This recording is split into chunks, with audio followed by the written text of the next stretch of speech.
Thanks very much. I thought we'd talk about music sampling, given that you're going to be hearing a lot of it during the festival. Copyright. If you do something, if it's original to you, you own it. But the thing is that it's got to be original to you. If you take it from somebody else, it's plagiarism. Now, if it's music, and the music is original to you,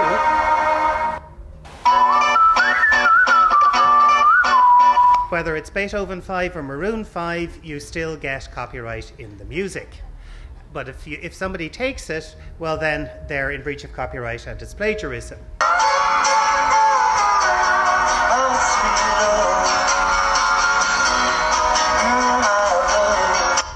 George Harrison's most famous song, his most successful song. Unfortunately for George Harrison, he'd been listening to too much chiffons.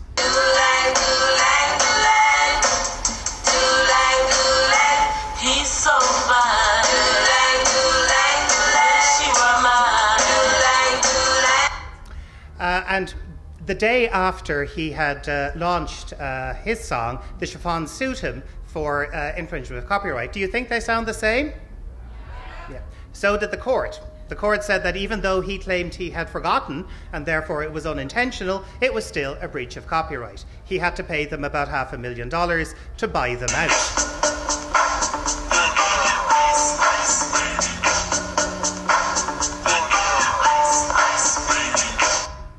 One of the very first commercially successful samples. Unfortunately for Vanilla Ice, he hadn't cleared it.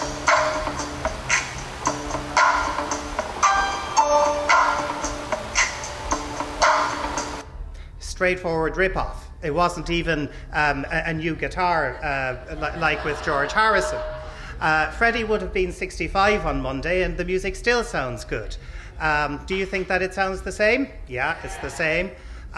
So he had to pay an awful lot of money, and if you get a Vanilla Ice album now, Bowie and Queen are credited as co-authors of that particular song.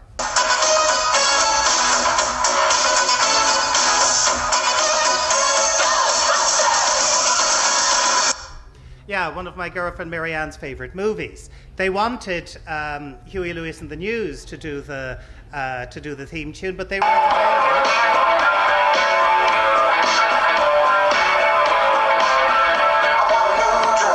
They got Ray Parker Jr. instead. Unfortunately, he sounded a bit too like Huey Lewis and the News. Huey Lewis and the News sued. Do you think that they're the same song?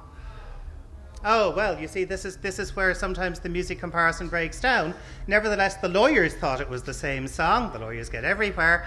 And in the end, they settled. And now if you take a look at a new Ghostbusters album, Huey Lewis and the News are credited as well. Can't touch this.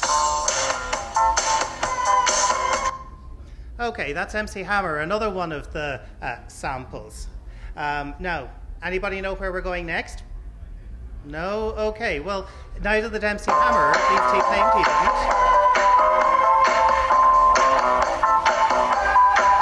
She's a very kinky girl. Yeah, the kind you can't bring home to mum. Unfortunately, MC Hammer obviously did.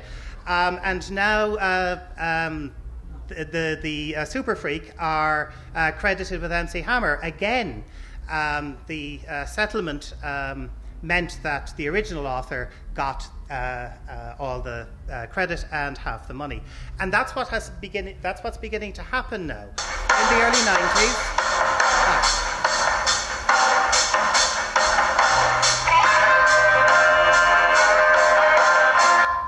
the album doesn't tell you who they are. Anybody recognize the cover? Led Zeppelin, exactly. One of the most iconic drum intros.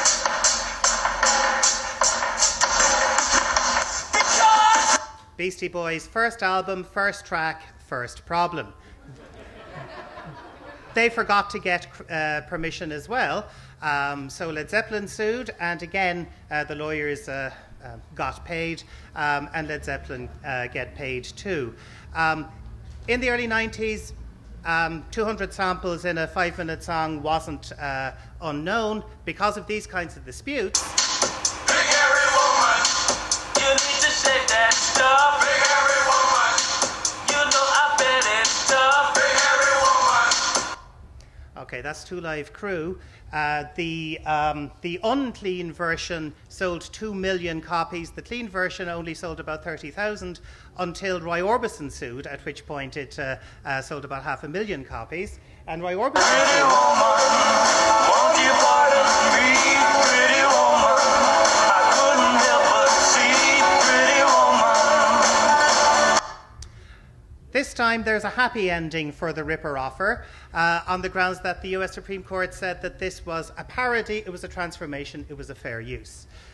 But the lawyers got in on the act, and now there are only about 6 or 7 samples per song because you've got to get clearance and you've got to pay and there has to be a license.